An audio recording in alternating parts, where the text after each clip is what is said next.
Good evening everyone, welcome to civil services study. Practice set number ये 11 है। UPPSC RO ARO के लिए practice करेंगे। इसमें हम हिंदी के प्रश्नों पर इस टेस्ट सीरीज़ की प्लेलिस्ट बना रखी है, वहाँ पर आप टेस्ट नंबर 1 से लेकर 11 तक पहुँच सकते हैं। डिस्क्रिप्शन बॉक्स में लिंक है।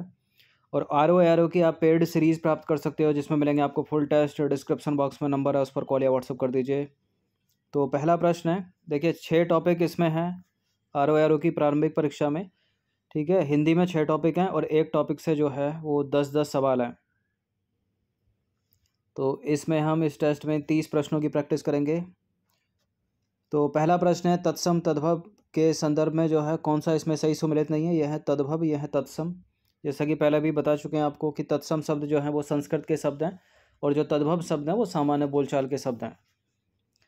तो कुठार जो है एक तत्सम शब्द है, धावन एक तत्सम शब्द है, कुर्चिका एक तत्सम शब्द है, कंकटा एक तत्सम शब्द है और ये तद्भव है। अब कोई एक इसमें सुमेलित नहीं है यहाँ पर, जैसे कि कुल्हाड़ा एक तद्भव है, इसका तत्सम क्या कुठार होता है। धोना तद्भव है, इसका तत्सम धावन होता है। कूची का तत्सम कुर्चिका होता है। केकड़ा का जो तत्सम है वो कंकटा होता है। कंकटा होता है या करकटा होता है। देखिए पहला वाला सही है। कुल्हाड़ा का जो तत्सम है कुठार होता है। धोना का तत्सम धावन होता है। कूची का कुर्चिका होता है। केकड़ा का तत्सम कंकटा नहीं होता, गलत है डी, करकट होता है, करकट। ठीक है, केकड़ा का तत्सम क्या होता है, करकट। क्वेश्चन नंबर 2 पर आ जाइए। निम्नलिखित में से किस विकल्प के सभी शब्द जो है वो तद्भव शब्द हैं। तो ऐसे प्रश्नों में क्या करना चाहिए, एलिमिनेशन मेथड अपनाना चाहिए और जो है समय बचाना चाहिए। मैंने आपको बताया होगा जिन शब्दों में ये इस तरह के जो वर्ण आते हैं वो हमेशा जो है वो लगभग 95% से ऊपर वो तत्सम शब्द होते हैं, यानी ये संस्कृत के ही शब्द हैं ये। ठीक है, अब देखिए इसमें आया है शाह, तो इसको हटा दीजिए, पूरा कट जाएगा। इसमें बाकी के तद्भव भी होंगे तो उनसे कोई फ़र्क नहीं, क्योंकि हमको एक तत्सम मिलना है, हमको पूरा तद्भव देखना है। ठीक है, भाद्रपद एक तत्सम शब्द है, इसका भादो होता है। कृत्यग्रह एक तत्सम शब्द है। अभ्यंतर भी एक तत्सम शब्द है, अभ्यंतर का तद्भव भीतर होता है, तो कट गए। अब देखिए कैथा, नाई, भीत, कोक, ये सारे के सारे तद्भव शब्द हैं, तो इसका आंसर हो जाएगा ऑप्शन नंबर ए। नारियल भी एक तत्सम शब्द तद्भव शब्द है, इसका तत्सम होता है नारिकेल। ठीक है, ये तद्भव है, ये तद्भव है, ये तद्भव है, लेकिन ये तत्सम है तो इसकी वजह से पूरा कट गया। ये तत्सम है, ये तद्भव है, ये तत्सम है, ये तद्भव है और ये भी तद्भव है, लेकिन इसकी वजह से पूरा चला गया। ये नाक तद्भव है, तद्भव है, तत्सम है, तत्सम है, ये तद्भव तद्भव सारे तद्भव। तो कैथा, नाई, भीत, कोक, ये चारों के चारों जो शब्द हैं ये तद्भव शब्द हैं। कैथा का तत्सम कपित होगा, नाई का नापित होगा, भीत का भित्ति होगा, कोक का कुक्षी होगा। भाद्रपद एक तत्सम शब्द है, इसका तद्भव भादो होगा। कुष्ठ तत्सम है, कोड तद्भव होगा। अभ्यंतर तत्सम शब्द है, भीतर तद्भव होगा। कृत्यग्रह तत्सम शब्द है, कचहरी तद्भव होगा। ये नंबर है, इस पर कॉल या व्हाट्सअप करके आप आरओ एआरओ की पेड सीरीज प्राप्त कर सकते हो। क्वेश्चन नंबर 3 है, निम्नलिखित में से किस शब्द की वर्तनी जो है अशुद्ध है, यानी 3 ये शुद्ध हैं, एक होगी अशुद्ध, उसी को ढूंढना है। दुरात्मगण, अक्षोहिणी, ज्ञानवान, ईमानदारी। दुरात्मगण सही लिखा है, अक्षोहिणी, अक्षोहणी तो नहीं होता, अक्षोहिणी ही होता है। ठीक है, सही है। ज्ञानवान सही है। ईमानदारी इस तरह से लिखा जाएगा, बड़ी वाली ई बनेगी। ठीक है, तो ईमानदारी ऐसे लिखा जाता है। क्वेश्चन नंबर 4 पर आ जाइए। निम्नलिखित में से किसकी वर्तनी शुद्ध है। कालिदास विद्वान, टेलीविजन, त्रिकालदर्शी।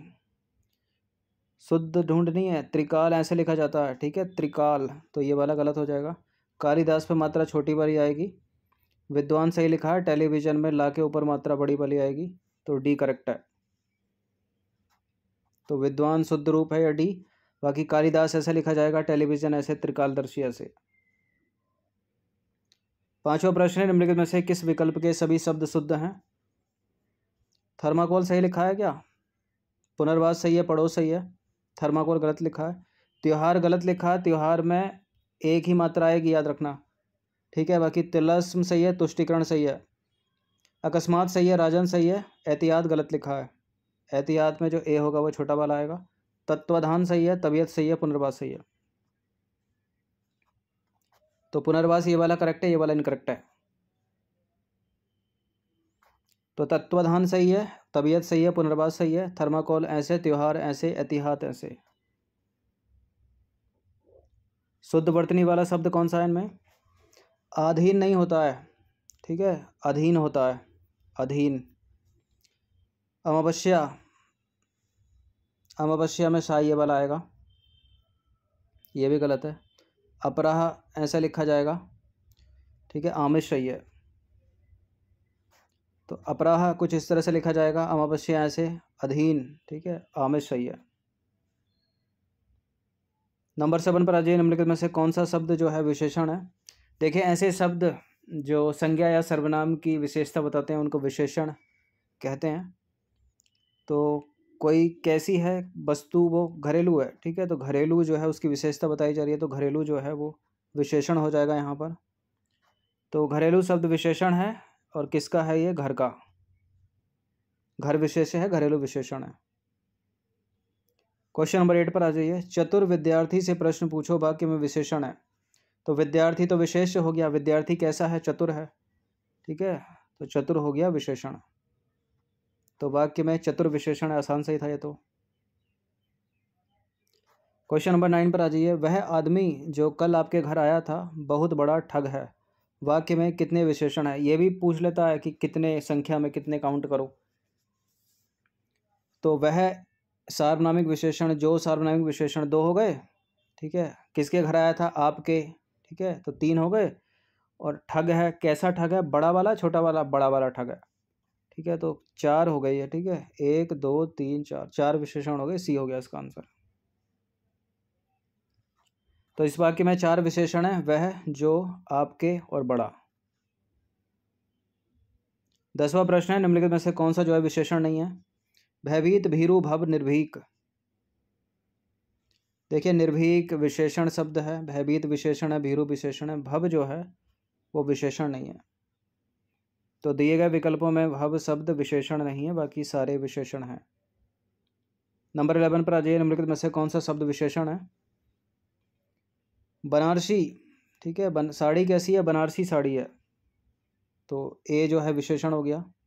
तो बनारसी शब्द विशेषण है क्योंकि किसी वस्तु अथवा व्यक्ति की विशेषता बता रहा है वो। इंद्रिय का विशेषण क्या होगा? इंद्रिय का विशेषण शब्द इंद्रिय, इंद्रिय, ऑप्शन नंबर डी। तो इंद्रिय एक विशेष्य है, इसका विशेषण होगा इंद्रिय। ये हमारे टेलीग्राम, फ्री टेलीग्राम जो है डिस्क्रिप्शन बॉक्स में लिंक है, इससे जुड़ जाइएगा, ठीक है। इस पर क्विज मिलते हैं 5-10, इनकी प्रैक्टिस किया कीजिए। नंबर 7 पर आ जाइए। यह गाय अधिक दूध देती है, वाक्य में अधिक विशेषण जो है किसकी विशेषता बता रहा है? दूध की बता रहा है, ठीक है, ऑप्शन नंबर बी। तो उपर्युक्त वाक्य में अधिक जो है विशेषण दूध की विशेषता बता रहा है। नंबर 11 पर आ जाइए। निम्नलिखित शब्दों में से विशेषण कौन सा है इनमें? शैशव, माधुर्य, आर्थिक। अर्थ का विशेषण आर्थिक होता है, ठीक है, आर्थिक विशेषण है, तो आर्थिक शब्द यहाँ पर विशेषण है। क्वेश्चन नंबर 9 पर आ जाइए। निम्नलिखित में से कौन सा शब्द विशेषण है? क्रोधी, क्रोध का क्रोधी विशेषण हो गया। कंकट राही, चुनौती, तो क्रोधी शब्द विशेषण है। 10वां प्रश्न है। निम्नलिखित में से कौन सा शब्द विशेषण है? मेजपोश, मिठास, सौतेला। भाई कैसा है? सौतेला है, ठीक है, तो विशेषण है, तो सौतेला शब्द यहाँ विशेषण है। अत्यधिक का विलोम क्या होगा? अत्यधिक मात्रा में कोई वस्तु मिल गई, अत्यल्प हो जाएगा। अत्यधिक का अत्यल्प क्या हो जाएगा? अत्यल्प। तो अत्यधिक शब्द का विलोम क्या हो जाएगा? अपोजिट, अत्यल्प। 12वां प्रश्न है। अल्पज्ञ का विलोम शब्द क्या होगा? अल्पज्ञ यानी बहुत कम मात्रा में, बहुज्ञ, ठीक है, अधिक मात्रा में। अल्पज्ञ क्या क्या हो जाएगा? बहुज्ञ। अपेक्षा करना किसी से, किसी चीज की, ठीक है, अपेक्षा करना, तो अपेक्षा का क्या होगा? उपेक्षा कर देगा वो उसकी। अपेक्षा का क्या हो जाएगा? उपेक्षा। अश्लील का विलोम क्या होगा? अश्लील, सलिल, ठीक है, अश्लील का क्या हो जाएगा? सलील, ऑप्शन नंबर ए। तो तो अश्लील का विलोम शब्द क्या हो जाएगा? सलील। अशिम का सशिम होता है।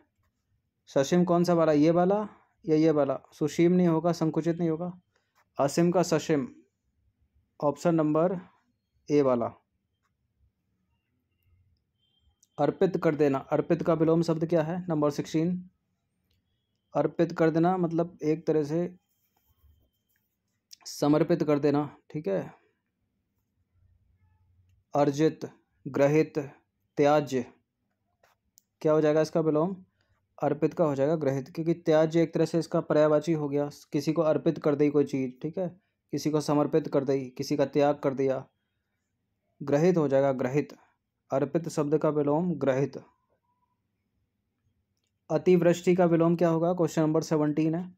अतिवृष्टि, अनावृष्टि, ठीक है, अतिवृष्टि, अनावृष्टि।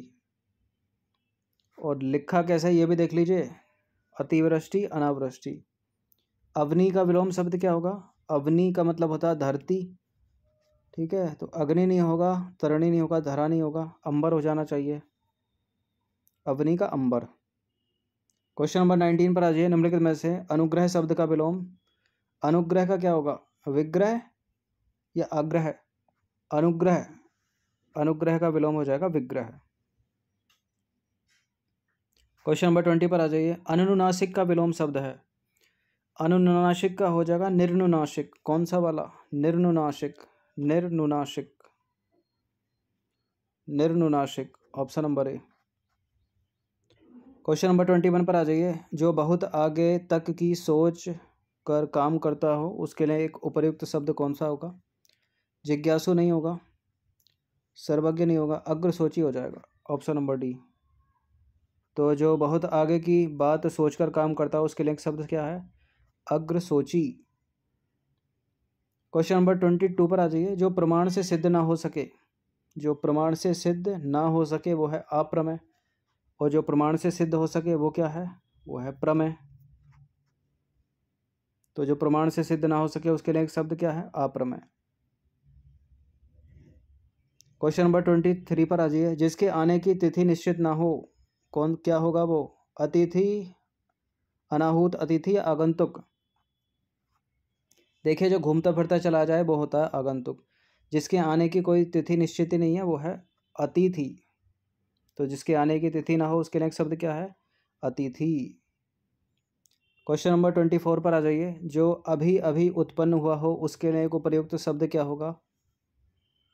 अंडे से जन्म लेने वाला अंत्यज होता है, दत्तक नहीं होता। अद्ध प्रसूत, ठीक है, अद्ध प्रसूत। तो जो अभी अभी उत्पन्न हुआ हो उसके लिए एक शब्द क्या होगा?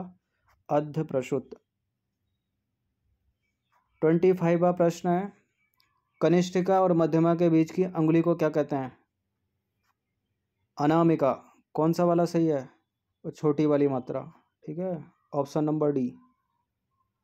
कनिष्ठिका और मध्यमा के बीच की उंगली अनामिका। क्वेश्चन नंबर 26 पर आ जाइए। जो छाती के बल गमन करता है वाक्यांश के लिए एक शब्द क्या होगा? जो छाती के बल गमन करता है उसके लिए एक शब्द है उरग। तो जो छाती के बल गमन करता है उसके लिए एक शब्द क्या है? उरग। क्वेश्चन नंबर 27 पर आ जाइए। तिलक लगाने के लिए किस अन्न का उपयोग होता है? तिलक लगाने के लिए जिस अन्न का उपयोग होता है वो है अक्षत। तो तिलक लगाने के लिए जिस अन्न का उपयोग किया जाता है वो क्या है? अक्षत, यानी चावल। क्वेश्चन नंबर 28 पर आ जाइए। जो वाणी द्वारा व्यक्त न किया जा सके, जो वाणी द्वारा व्यक्त न किया जा सके वो क्या है? अनिवर्चनीय, ऑप्शन नंबर सी। तो जो वाणी द्वारा व्यक्त न किया जा सके उसके लिए एक शब्द, सही शब्द क्या होगा? अनिवर्चनीय, ठीक है, अनिवर्चनीय। कैसे लिखा देख लीजिए। क्वेश्चन नंबर 29 पर आ जाइए। जिसे बुलाया ना गया हो वाक्य के लिए एक प्रयुक्त शब्द है। जिसे बुलाया ना गया हो, रिश्तेदार तो होगा नहीं, वो अभ्यागत नहीं होगा, जिसके आने की तिथि निश्चित ना हो उसको अतिथि बोलते हैं, ये हो जाएगा अनाहूत, ठीक है, ऑप्शन नंबर सी। तो जिसे बुलाया ना गया हो उसके लिए शब्द क्या है? सही शब्द क्या है? अनाहूत। जिसके आने की तिथि निश्चित ना हो उसके लिए अतिथि। और जो ऐसे ही इधर उधर घूमता फिरता चला है उसको बोलते हैं आगंतुक। 30वां प्रश्न है, अंतिम प्रश्न है, जिस पेड़ से पत्ते झड़ गए हों उसके लिए एक सही शब्द क्या है? क्या बोलेंगे? पतित नहीं बोलेंगे उसको, प्रपर्ण नहीं बोलेंगे, अपत या अपर्णा। जिस पेड़ के पत्ते झड़ गए हों उसको बोलते हैं अपत। ऑप्शन नंबर डी, जिस पेड़ के पत्ते झड़ गए हों उसके लिए सही शब्द क्या है? अपत। तो 30 प्रश्न की हमने हिंदी की प्रैक्टिस करी। इसी तरह के प्रश्न आर ओ एरो की परीक्षा में पूछे जाते हैं। ठीक है, इनकी प्रैक्टिस कर लीजिएगा। बाकी ये नंबर है, इस पर कॉल या व्हाट्सअप करके आप जो है फुल सीरीज़ प्राप्त कर सकते हो। धन्यवाद।